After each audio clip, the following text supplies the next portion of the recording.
신앙인은 감사 생활을 봐서 세 종류로 분류할 수 있다고 이렇게 말을 합니다.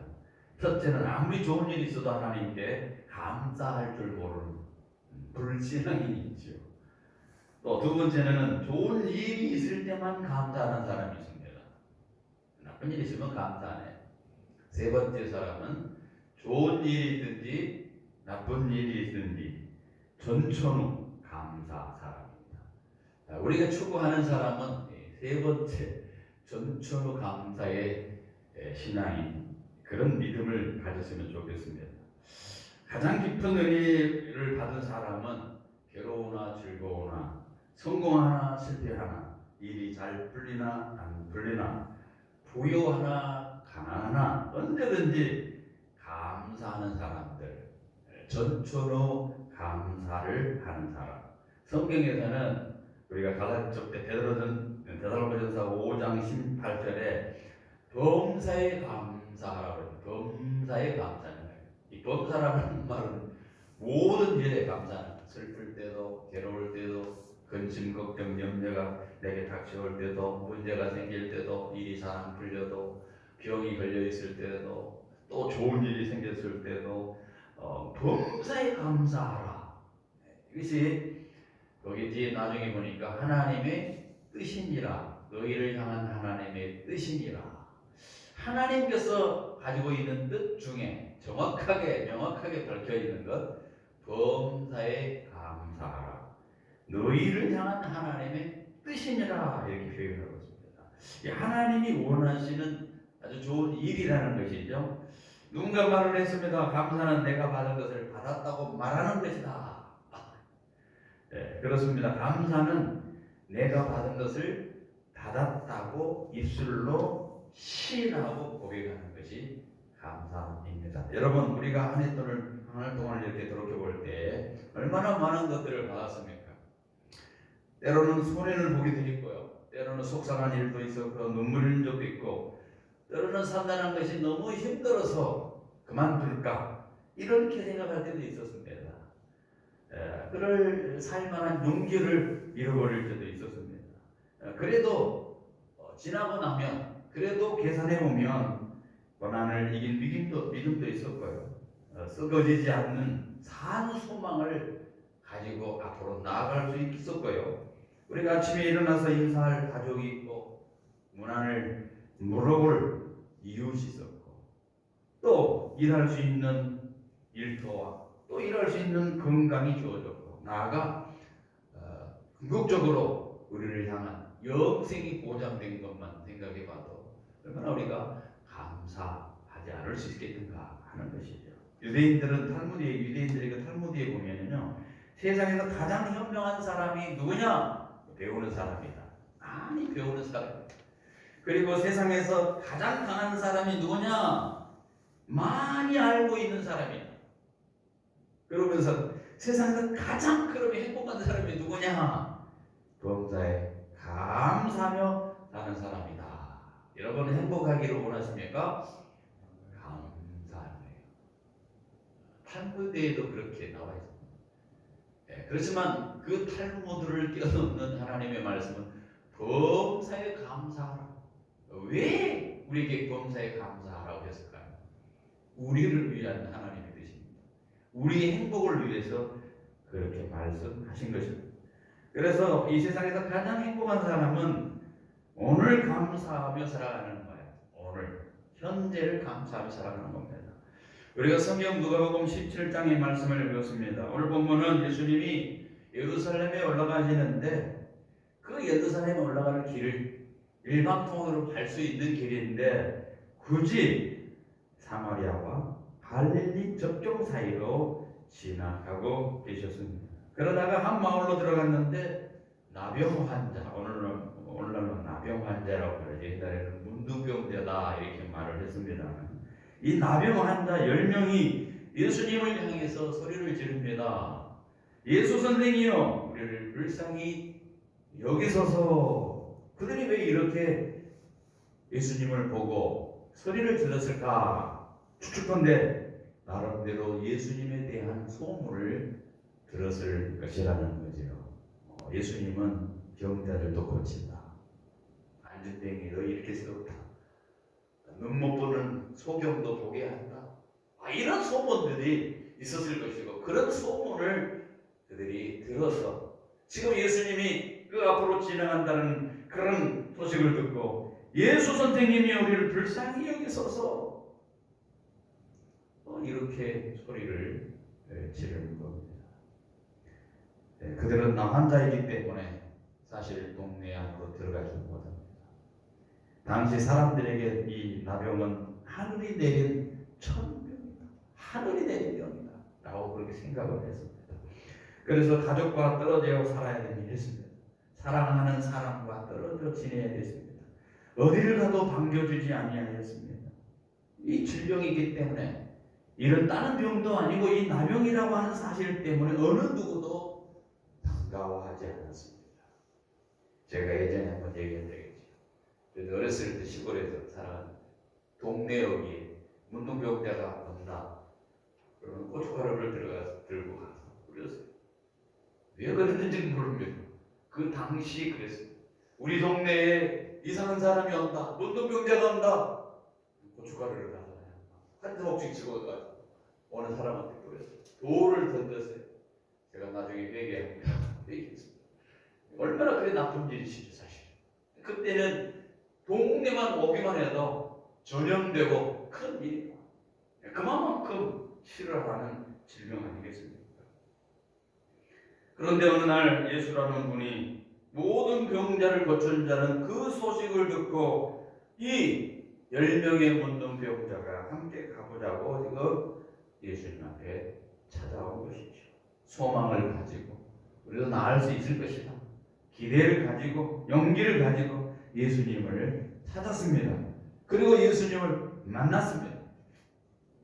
자, 그런데요, 사실은 이들이 예수님을 찾아온 것이라고 성경은 기록되어 있지만 문맥의 전후를 보면은 사실은 예수님이 그들을 찾아갔을 가능성이 더 농후하다는 겁니다. 11절, 이 사건 때문에 11절에 보니까 예수님께서 예루살렘으로 가실 때 사마리아와 갈릴리 사이로 지나가시다가 이렇게 표현되어 있습니다. 직접 가는 길이 있는데 그 길 말고 일부러 돌아가셨다는 거예요.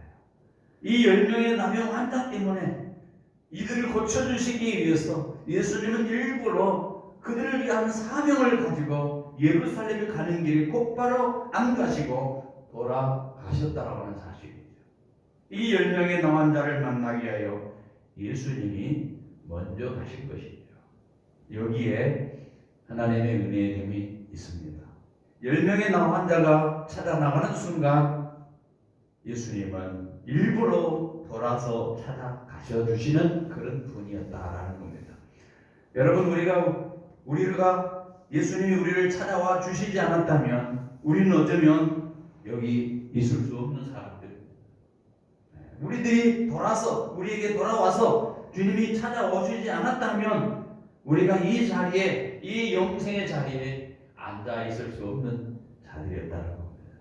그런데 웬일입니까? 웬 은혜입니까? 예수님이 그들을 향해서 뭐라고 말을 합니까? 가서 제사장들에게 너희 몸을 보이라. 가서 제사장들에게 너희 몸을 보이라. 14절에 보니까요, 보시고 이르되 가서 제사장들에게 너희 몸을 보이라 하셨더니 그들이 가다가 깨끗함을 받은지라. 이렇게 표현되어 있어요. 왜 제사장들에게 몸을 보이라고 하셨을까? 레위기 14장 2절 보면요, 문둥병 나병 환자가 있으면 그들을 검증을 누가 했느냐? 제사장들이 했어요. 이 문둥병이 다 나았다. 나병이 다 나았다. 너는 들어가도 괜찮다. 그렇게 제사장이 확증을 해줘야만 됐습니다.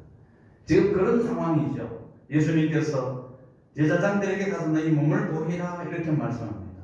이 말씀을 듣고 가더니 성경에 보니까 제사장에게 보였더니라고 말 아니고 그 말씀을 듣고 가다가 고침을 받았습니다. 할렐루야.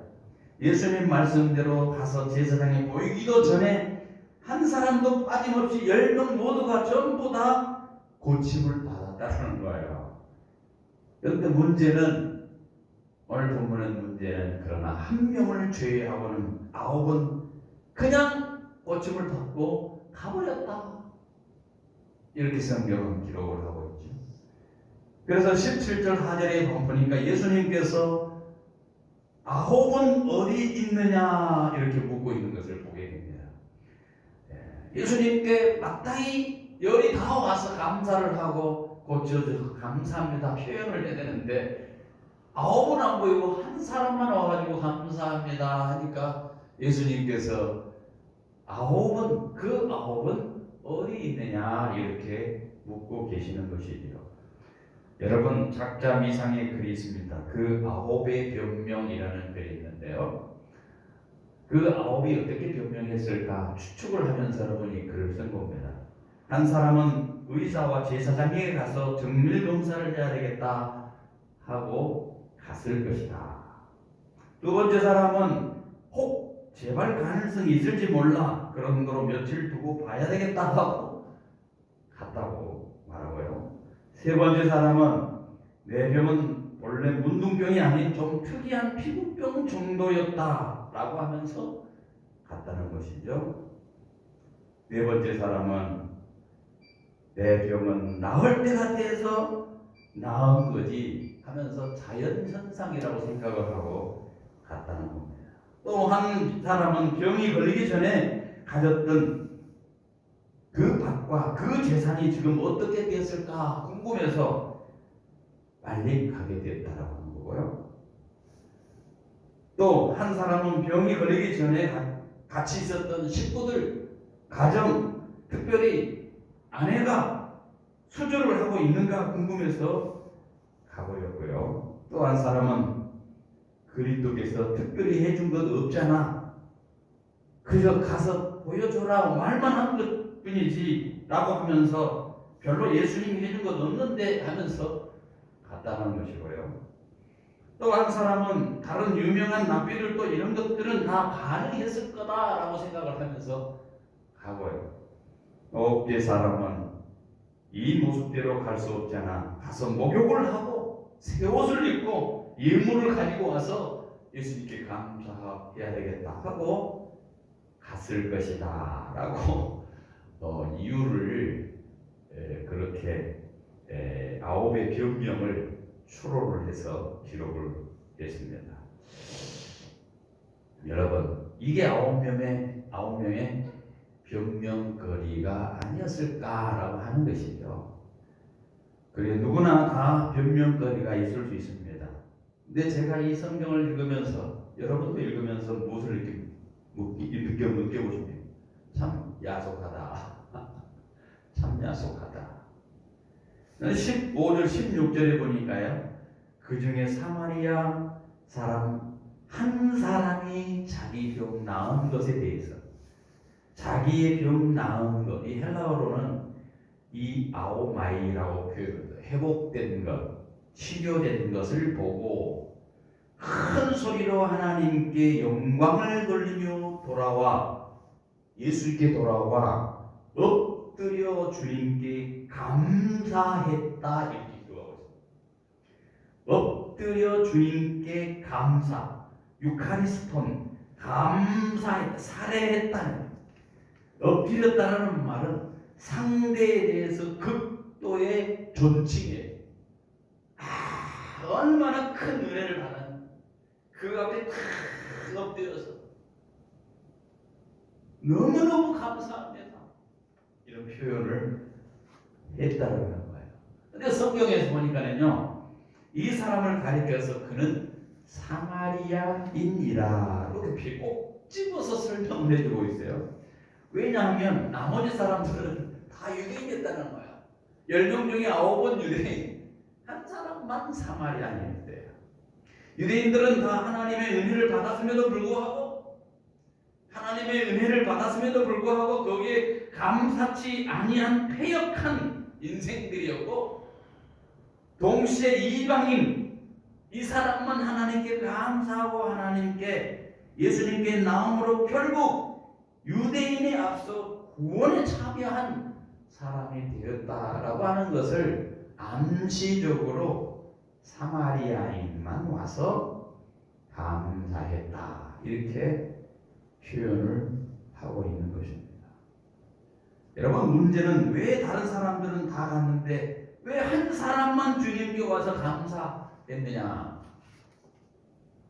여러 가지 변명의 이유가 있을 거라고 생각되지만, 뭐 이렇게 이들이 전부 이렇게 떠나가는 이유는 뭐냐? 아홉은 결국은 그 고침에 대한 것에 대한 그 은혜에 대해서 이들은 스스로가 감사를 표현을 안 하는 것뿐만 아니라 스스로가 은혜와 멀어진 사람인 것을 입증하고 그렇게 나타낸다는 거예요.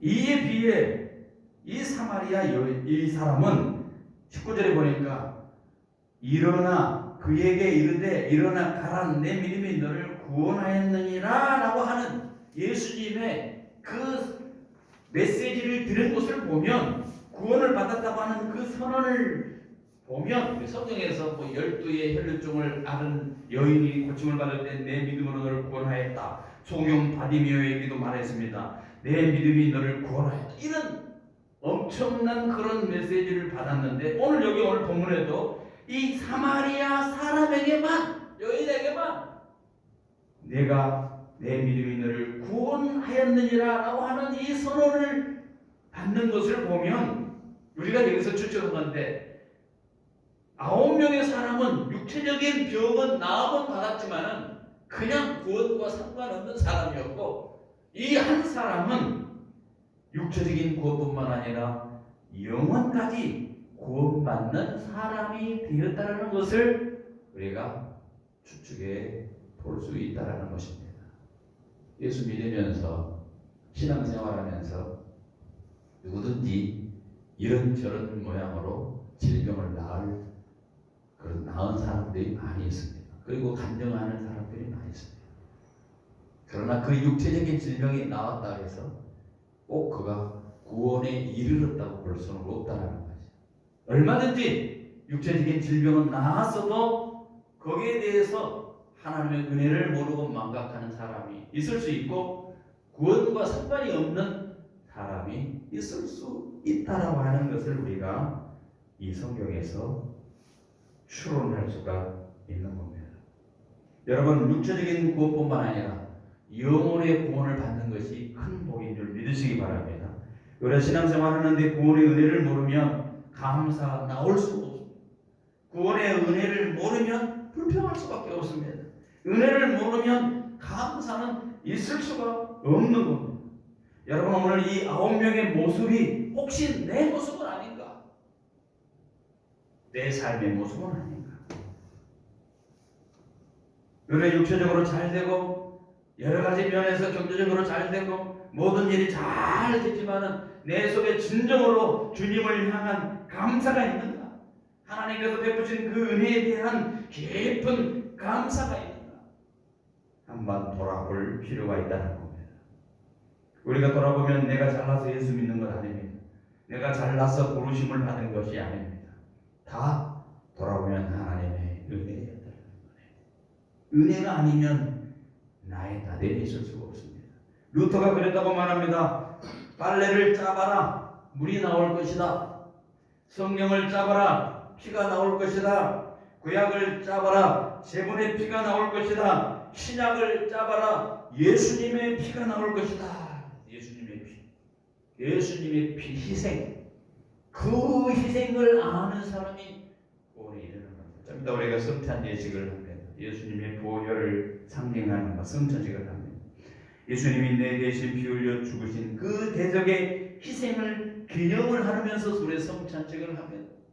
예수님의 그 은혜를 안다면 어떻게 살아야지 아니할 수 있을까? 감사하지 아니할 수 있을까? 예수님의 그 은혜를 모르면, 예수 그리스도의 그 피를 보지 못하면 그가 육체적인 그러한 질병은 치유받았을지는 몰라도 영적인 장님이라는 거예요. 죄인 우리가 그리스도의 십자가의 대속의 은혜를 받은 것을 잊는 순간 우리는 영적인 장님입니다. 신앙이 병든 것이고요, 교만해져서 살아가면서 진정한 감사가 있을 수가 없는 겁니다. 그래서 여러분, 내 신앙이 병들고 교만해지면 주변 사람들과의 관계가 깨집니다. 왜? 모든 것을 자기 위주로 살아요. 자기 위주. 관계가 깨지는 거죠. 아홉은 깨끗해진 육신만 생각했지 자기들의 영혼에 대해서 관심이 없어. 자기를 낫게 해준 그분에 대해서 관심이 없어. 빨리 자기 일을 해야 하는데 관심이 있지, 자기의 그 삶의 영혼을 구원하는 것에 대한 것에 관심이 없었어요. 그래서 예수님께서 아홉은 어디 있느냐 질문 속에는 사실은 이 아홉이 돌아와야 될 탐자들이 다 돌아와야 돼. 이들은 육신만 고침받았고 구원받은 게 아니라 영육이 구원받는 사람이 되어야 될 사람들. 우리 주위에 얼마나 많습니까? 사실 그 아홉이 어디 있느냐의 물음 속에 이 사마리아 사람은 속으로 얼마나 많은 그런 생각을 했겠습니까? 같이 지낼 때, 같이 밥을 먹고, 같이 힘들 때, 같이 추울 때 서로 희망을 갖자고 살자고 서로 위로하면서 지냈던 사람들이 아닙니까? 그런데 예수님께서 그 아홉은 어디 있느냐라고 하는 그 말씀을 이 사마리아 사람이 들었을 때에 얼마나 마음이 불편했겠어요. 얼마나 마음이 안타까웠겠어요. 여러분, 죄송한 마음도 있었을 것이고 안타까운 마음도 있었을 것이고 같이 오지 못하는 것에 대한 그러한 마음도 분명히 있었을 것입니다. 여러분, 저는 신앙생활을 하면서 오랫동안 신앙생활을 하면서도 신앙이 잘하지 아니한 이유가 있다고 생각합니다. 꼼꼼히 이유가 있을 텐데 뭘까 생각해 봤는데 그 이유 중에 하나는 뭐냐? 마음의 문제가 해결되지 않을 때 신앙이 안 자라죠. 교회 생활을 오래 가고 믿음 생활을 오래 하고 오랫동안 신앙의 발을 담그고 있지만 안 자라요. 그런데 깨달아지면 자랄 텐데 마음에 질문이 많죠. 그대로 질문이 남아있는 거예요. 해결되지 않은 질문이 남아있습니다. 질문의 해결의 길을 좀 신앙인과 같이 더불어 친하게 지내면서 영적인 지도자와 같이 친하게 지내면서 물어보고 그리고 그렇게 해야만이 해결되어서 신앙이 자랄 텐데 그냥 모르면 모르는 대로 그냥 가만히 있는 거예요. 그래서 신앙이 안 자랍니다. 어떤 사람은 교회 신앙 공동체에 대해서 부정적인 그런 생각에 머리가 다 박혀 있으면요 신앙이 자랄 수 없어요. 교회 공동체에 대한 불만을 가지면 은혜가 안 됩니다. 불만의 기준, 그 기준, 내 기준에 맞지 않다고 해서 불만을 하는 거죠. 내가 만든 기준에 맞지 아니하면 모든 것이 불편하게 생각하고 거부합니다. 이것이 쌓이다 보면은 영적으로 성장하지 않고 후퇴합니다. 그래서 우리는 훈련해야 돼요. 다른 사람을 볼 때 긍정적인 면을 보고 교회를 볼 때 긍정적인 생각을 가지고 장점을 보는 훈련, 이런 모습을 훈련을 해야 돼요. 옆 사람을 볼 때 장점을 보고 좋은 점을 보고 훈련을 해야 돼요. 이렇게 해야 되는데 그것이 안 될 때 불평이 생기면 신앙성장. 또 있죠. 신앙성장을 왜 안 하느냐? 헌신의 경험이 없으면 신앙이 자라지 않습니다. 헌신을 받은 은혜에 대한 감사를 자발적으로 하나님께 하는 건데 그런 걸 해본 적이 없어. 스스로 와가지고 헌신해야 되는데 그걸 너무 힘들어하게 안 하려고 그래. 그래서 자발적인 마음으로 하나님께 나가지 못합니다. 자발적으로 헌신하면 하나님께서 나를 만들어갈 텐데 자발적으로 하나님께 내 자신을 내어놓지 않아. 그래서 기쁨으로 드리지 못하니까 내 속에서 기쁨이 생산되지 않아. 주님이 주신 그 기쁨을 누리지 못해. 이런 경험이 없으니까 신앙이 성장하지 못하는 겁니다. 여기 9명이 주님께 돌아와 감사하지 못한 이유가 뭘까요? 다 그런 생각들이에요. 나중에 감사하자. 나중에 치료해 주신 거 감사하지만 지금 빨리 가서 제사장에게 한번 보이고 판정을 받는 것이 우선이고 가족에게 가가지고 이 기쁨을 전하는 것이 우선일 것이다 이렇게 아마 생각했을 거예요. 그러나 따지고 보면 우선순위가 잘못된 것이죠. 하나님의 시간은 모두가 현재의 현재. 나중 내가 해야 되겠다. 나중 내가 드려야 되겠다. 나중 내가 주님을 위해서 일해야 되겠다. 아니, 성령의 감동에 하면 지금 감사해야지. 시간이 지나면 사탄의 틈이 떼서 방해를 받게 됩니다. 시간이 지나면 생각이 바뀌게 됩니다. 시간이 지나면 점점 멀어지게 되고 기억을 안 하게 되고 감사를 잃어버리게 됩니다. 아무리 진실을 말해도 나중에 한다 거짓말이 되는 거예요. 그러기에 우선순위가 필요해요. 우선순위를 잘못 정하면 신앙이 실패합니다. 여기 보니까 오늘 감사가 근무보다도 중요하다는 사실을 아는데 오늘 본문에 있는 사람들은 내일로 미루고 있다. 나중에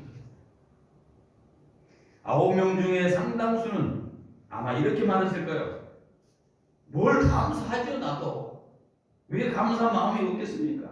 제 가슴에 주님에 대한 감사의 마음이 가득합니다. 감사가 중요한 것 아닌가요? 압니다. 이 9명 모두가 마음속에 감사했을 겁니다. 마음속으로 감사했겠죠. 자기 죽을 병이 나았는데 감사하는 마음이 없었겠습니까? 이런 기적을 체험하고 나도 감사 안 했다. 이거는 진짜 천벌처럼 여기는 그 나병이 해결됐으니 감사하지 않을 수 없다. 인간도 아니죠. 분명히 그런 마음이 다 있었을 겁니다. 그런데 문제는 그것을 행동으로 표현하지 않는 거예요. 행동으로 보여주지 않는 겁니다. 이런 감사는 마음으로만 하면 된다. 아니, 행동할 때 인정을 하는 겁니다. 오늘 본문의 사마리아 사람은 행동으로 감사를 실천해요. 그러니까 16절에 보니까 예수의 발 아래 엎드려 감사하니 예수님께 바로 와가지고 엎드려서 감사했어요. 자기 낳은 것을 큰 소리로 먼저 하나님께 영광 올리고 하나님이 나를 낳게 하셨습니다. 하나님께 영광 올립니다. 그리고 정말로 선도의 목적인 것처럼 하나님께 영광을 올렸을 뿐만 아니라 그가 자기가 낳은 것이 너무너무 기뻐서 낳게 해주신 그 예수님 발 앞에 빨리 가서 엎드려서 감사를 드렸습니다. 이게 9명과 다른 점이었죠. 그렇죠?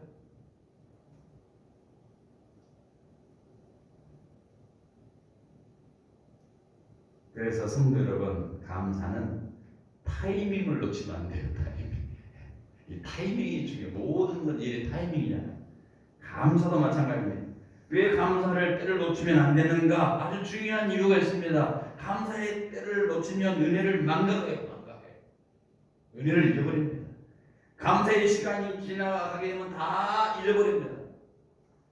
사람은 망각의 존재입니다. 수없는 은혜를 가지고 누리고 살면서도 시간이 흐르면 은혜를 다 잊습니다. 잊어버려요. 그 사람이 나한테 뭘 해줄지 다 잊어버립니다. 부모님의 은혜를 잊어버리니까 부모님을 모시고 사는 것이 너무너무 힘들어지는 겁니다. 부모님의 은혜를 모르는 게 아니에요. 알아요. 시간이 지나니까 다 잊어버립니다. 스승의 은혜도 그렇습니다. 예전에는 스승의 그림자도 밟지 않는다. 스승이 그만큼 높은 존재로 스승에 대해서 감사하며 살았습니다. 그런데 요즘은 스승의 은혜를 생각하지 않습니다. 다 돈 벌기 위해서 하는 것이지 그렇게 생각을 하는 거죠. 존경심도 사라지고 감사의 마음도 없습니다. 그러니 세상이 각박하게 돌아가는 겁니다. 목회자의 은혜도 마찬가지입니다. 그래서 혹시 우리가 사람에게 받은 은혜는 잊어도 안 되겠지만 하나님이 베푸신 은혜는 더더욱 잊어서는 안 될 것이라는 거죠. 11월 감사의 계절이라고 합니다. 시편 50편 22절에 아주 무서운 말씀이 나옵니다.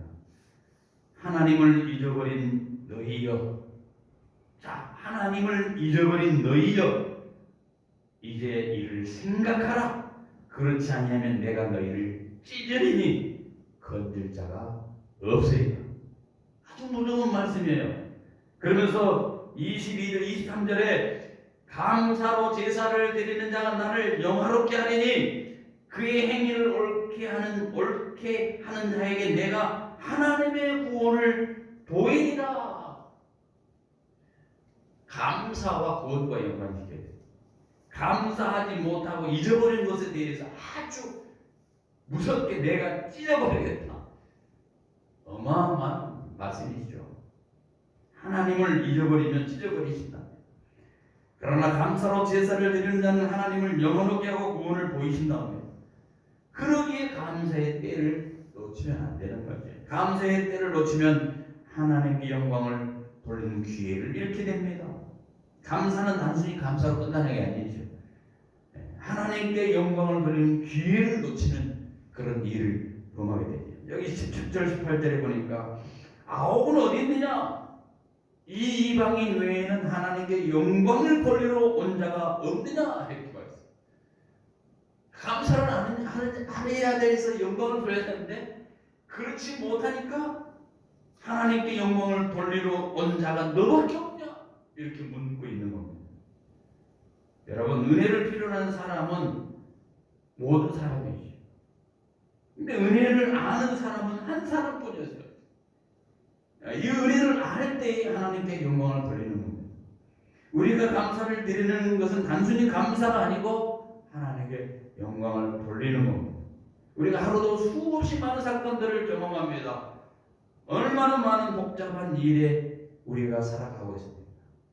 하지만 영적인 사람은요, 그 모든 그런 일 가운데서도 하나님의 은혜를 생각을 하면서 거기에 감사하며 살아가는 사람들이에요.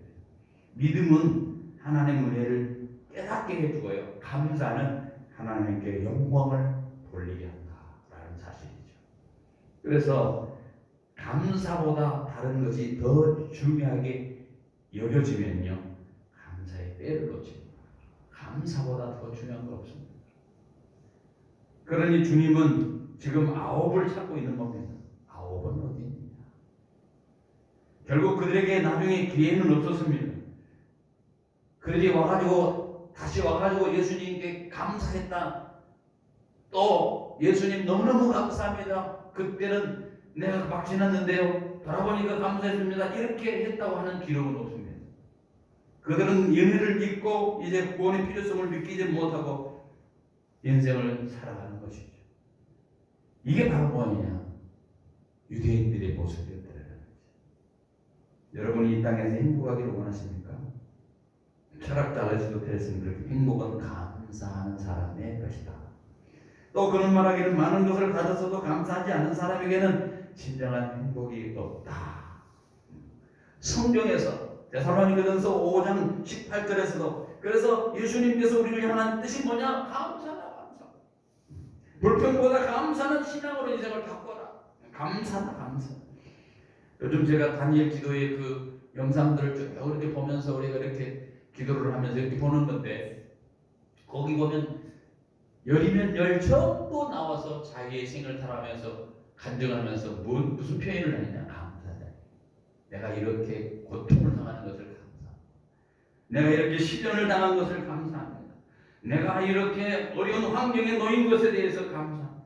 그로 인해서 내가 하나님을 더 알게 됐고요, 하나님을 더 믿게 되었고요, 하나님을 찾을 수 있는 기회가 됐고요, 하나님께 영광을 올릴 수 있는 그런 사람이 되었다. 전부 다 간증하는 사람, 한결같이 어떤 환경, 어떤 상황, 어떤 처지에 대해서 불평하기보다는 감사한다고 표현하는 것을 보았습니다. 여러분, 감사하는 사람은요, 신앙의 본질입니다. 하나님의 뜻이고 풍성한 삶의 비결입니다. 여러분, 그거 아십니까? 우리가 이 세상에 떠나서 천국에 갈 때에, 천국에 들어가면 반드시 열쇠가 필요합니다. 그 열쇠가 뭐냐? 예수를 믿는 것이 천국을 들어간 패스워드예요. 너 예수 믿어 안 믿어? 예수 믿습니다. 통과. 이게 천국 들어가는 게 패스워드입니다. 그런데 이 땅에서도요, 열쇠가 있습니다.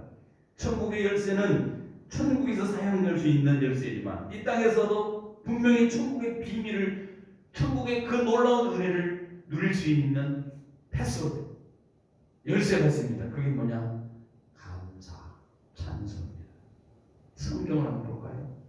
시편 100편 4절에 감사함으로 그 문에 들어가 찬송함으로 그 궁정에 들어가서 그에게 감사하며 그 이름을 송축할지어다. 감사함으로 들어가는 거예요. 이 세상에서 행복으로 살아가는 분 감사하며 그분으로 들어가요. 이 땅에서 천국의 삶을 살아가는 패스워드 감사와 찬송입니다. 그러므로 감사와 찬송은 하늘 문을 여는 축복의 통로입니다. 감사는 행복으로 들어가는 문이라고 그랬습니다. 똑같이 예수님을 믿어도 감사와 찬송의 그 창문이 열린 자는 하늘의 은혜와 기쁨을 맛보고 살지만 감사와 찬송이 없는 그 패스워드를 그 열쇠를 가지지 못하는 사람은 행복을 누리지 못합니다. 그래서 성경은 범사에 감사, 이것이 하늘의 은혜와 기쁨을 누리는 행복의 지름길이기 때문에 우리를 향해서 주님은 그것이 뜻이라, 우리를 향한 하나님의 뜻이라 말씀했습니다. 여러분 오늘 이 11월 이 계절을 시작해서 아니 오늘부터 범사에 감사하며 하늘의 은혜와 기쁨을 누리는 행복한 성도들 모두가 되어지기를 주님의 이름으로 간절히 축원드립니다. 같이 기도하십시오.